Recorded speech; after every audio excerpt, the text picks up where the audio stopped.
Hello and welcome to Personal Tutor. Now let's continue with our question number 10 of exercise 3.3. So question number 10 is explain how this figure is a trapezium. So we are given one figure.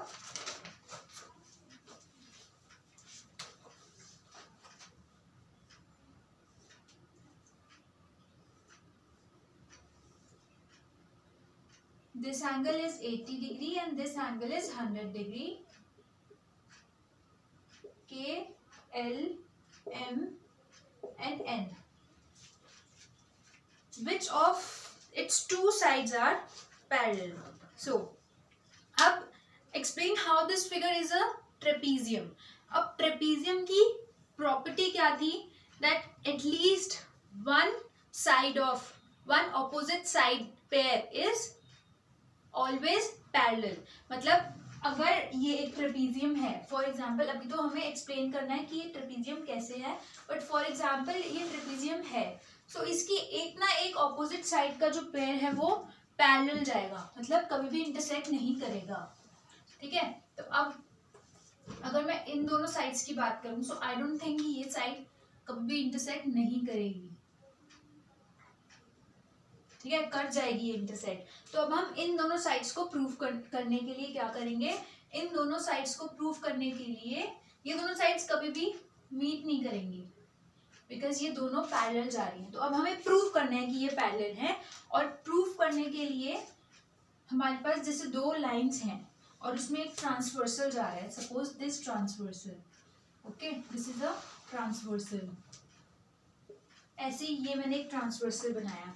अब इस transversal की जो दो inner angles होते हैं, inner angles, ठीक है, जो ट्रांसवर्सल से फॉर्म हो रहे हैं, ये एंगल भी ट्रांसवर्सल से फॉर्म हो रहा है, ये एंगल भी. अगर ट्रांसवर्सल नहीं होगी तो ये एंगल फॉर्म नहीं होंगे. इनका कोई मतलब ही नहीं है. इनका मतलब जब भी है जब एक ट्रांसवर्सल जाएगी इनके इन दोनों लाइंस को कट करके. So the inner angles which are formed through the transversal, the sum of both the angles is 180 degree. इन दोनों एंगल्स का सम अगर 180 डिग्री है, दैट मीन्स कि ये दोनों लाइंस पैरेलल हैं. और अगर 180 डिग्री नहीं आया इन दोनों का सम, तो इट मीन्स ये दोनों लाइंस पैरेलल नहीं जाएंगी. ऑलवेज रिमेंबर चिल्ड्रन, जब भी हमारे पास टू लाइंस हैं and we have to proof कि ये लाइंस पैरेलल हैं, हमें ये प्रूफ करना है कि ये लाइंस पैरेलल हैं, तो ऑलवेज जो ट्रांसवर्सल कट करेगी उन दोनों को, उसमें जो इनर एंगल्स बनेंगे उनका सम 180 होना चाहिए. Like for example suppose this is 90 and this is also 90. ठीक है, तो अगर तो इन दोनों का सम 180 है, 90 plus 90, if it is 180, so it means that yes ये दोनों पैरेलल हैं. और अगर ये है 45 और ये है 90, तो इन दोनों का सम 90 प्लस 45 इज 135. तो ये इट मीन्स कि ये पैरेलल नहीं है.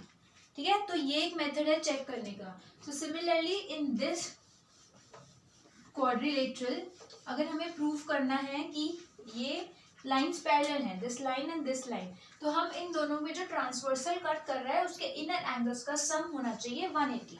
और वो हमें ऑलरेडी गिवन है कि this is 100 and this is 80. So angle M plus angle L equals to 180 degree हमें प्रूव करना है. ठीक है, तो हम LHS लेके चलेंगे. LHS में है angle M plus angle L. So angle M is 100 plus angle L is 80 degree. So 100 plus 80 is 180 degree. तो ये हो गया इक्वल्स टू RHS. ये हमें 2 प्रूव करना है. 2 प्रूव है ये हमारा. ठीक है, तो 180 degree equals to RHS, which means that NM is parallel to KL. So hence KLMN is a trapezium.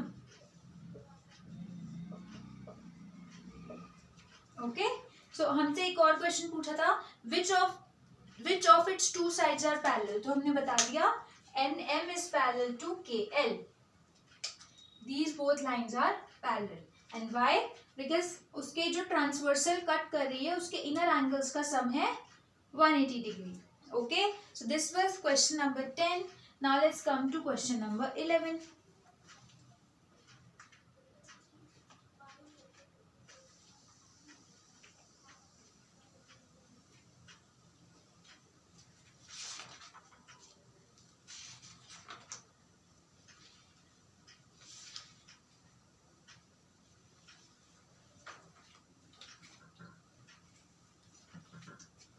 Let's do this question here. Question number 11 is, find measure of angle C in the figure. Okay, so let me draw the figure.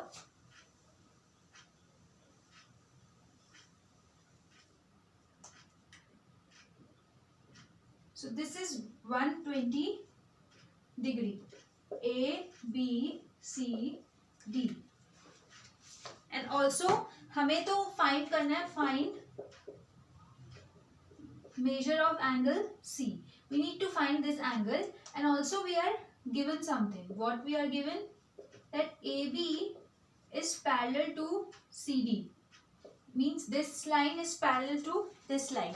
अब ये वाला जो question है इसमें इस property का opposite हो रहा है. इसमें हमें लाइंस पैरेलल गिवन है and we need to find this angle. अब ये तो हमने अभी किया ना कि अगर लाइंस की अगर दोनों एंगल्स का सम 180 है तो लाइंस पैरेलल है. अब इधर लाइंस पैरेलल है तो दोनों एंगल्स का सम 180 है. अब दोनों एंगल्स का सम 180 है तो one angle can be calculated very easily. How? Given AB is parallel to CD, so it means that this is the transversal. BC is transversal.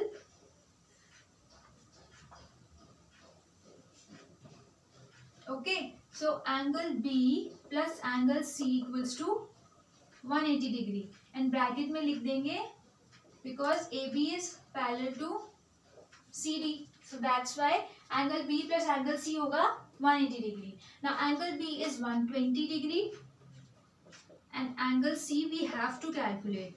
So angle C के साथ 120 positive है तो LHS में जाके it will become negative. 180 degree minus 120 degree. So angle C is 180 minus 120 is 60 degree. So angle C की value आ गई 60 degree. So measure of angle C is 60 degree. तो ये इसका जस्ट ऑपोजिट था.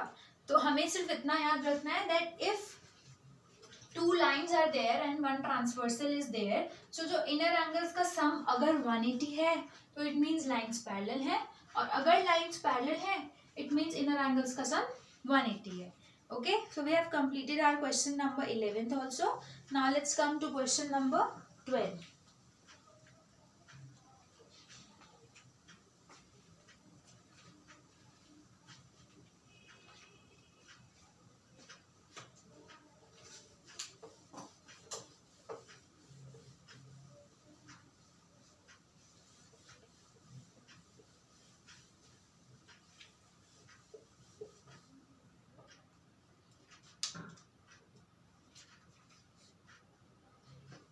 Question number 12 is, find the measure of angle P and S if SP is parallel to RQ. Okay, one figure is again given.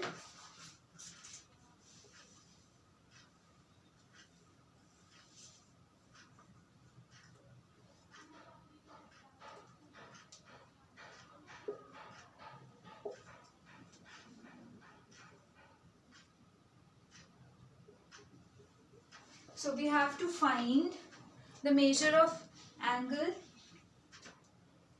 Find measure of angle P and measure of angle S. And given SP is parallel to RQ. Line SP is parallel to RQ, which means that this line is parallel to this line. If you find measure of angle R, is there more than one method to find measure of angle P? So yes, method तो बहुत होते हैं इनको solve करने के. Let's do that. ठीक है, तो इस क्वेश्चन में SP पैरेलल है RQ के, which means that PQ is the transversal. And if PQ is the transversal, then it means that angle Q and angle P का sum होगा 180 degree. Angles made on the same side of transversal.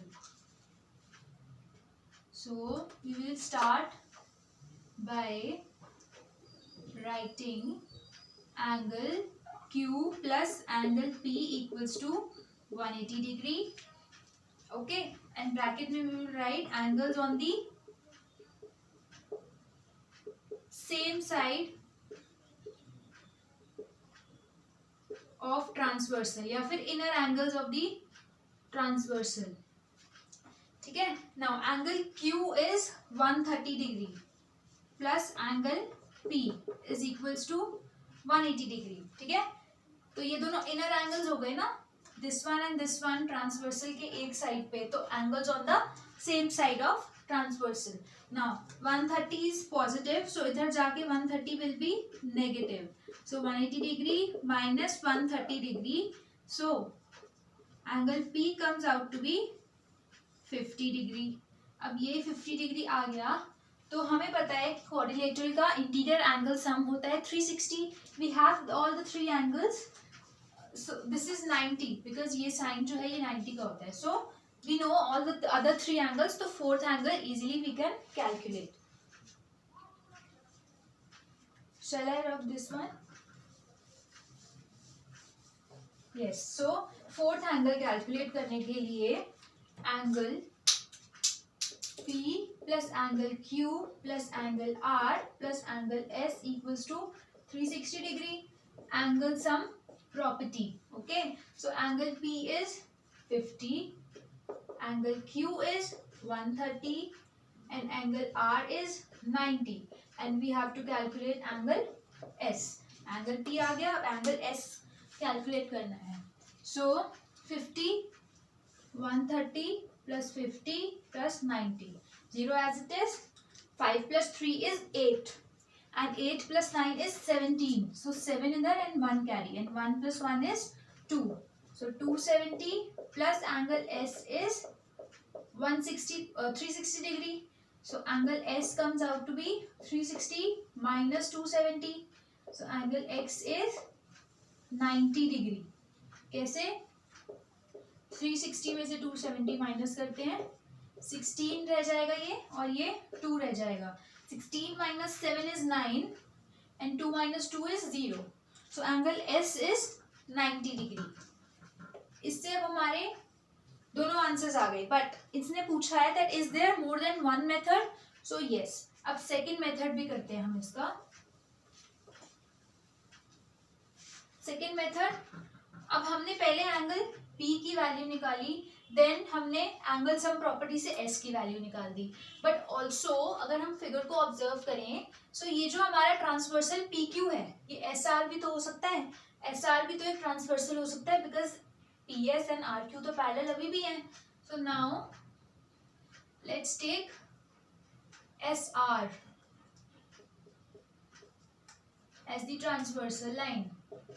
ठीक है. अब SR transversal है, तो हम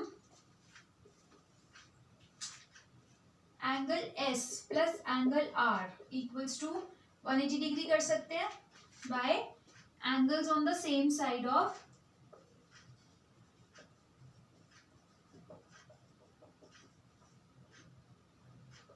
transversal. अब ये दोनों भी तो इनर एंगल्स हो गए on the same side of transversal. तो अब हम पहले ये दोनों एंगल्स निकाल देंगे. ठीक है. और फिर P में एंगल सम प्रॉपर्टी लगा देंगे. So angle R is 90. So angle S plus 90 degree equals to 180 degree. Now 90 उधर जाके माइनस हो जाएगा. So angle S is 180 minus 90 equals to 90 degree. So angle S आ गया 90 डिग्री.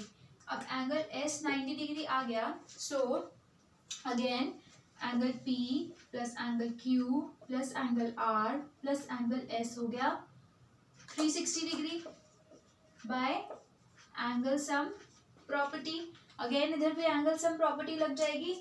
हमें 3 एंगल्स पता है, हमें P एंगल निकालना है अब. So angle P plus Q is 130, R is 90 and S is also 90. Okay. equals to 360 as it is. Now 90 plus 90 is 180 and 130 plus 180, 8, 9, 10, 11, 1 carry, 1, 2, 3, 310. So angle P plus 310 equals to 360 degree. So अब 310 इधर positive है, इधर जाके negative.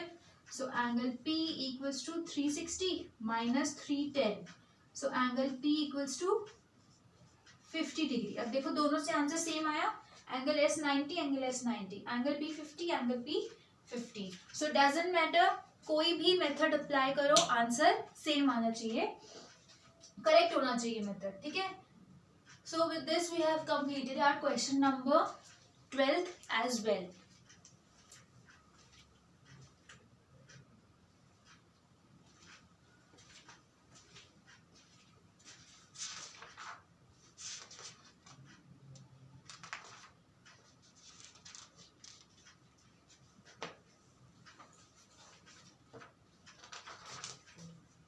So now in our next video we will be starting with exercise 3.4. Okay, so stay tuned, and if you have any problem please mention. Okay, thank you.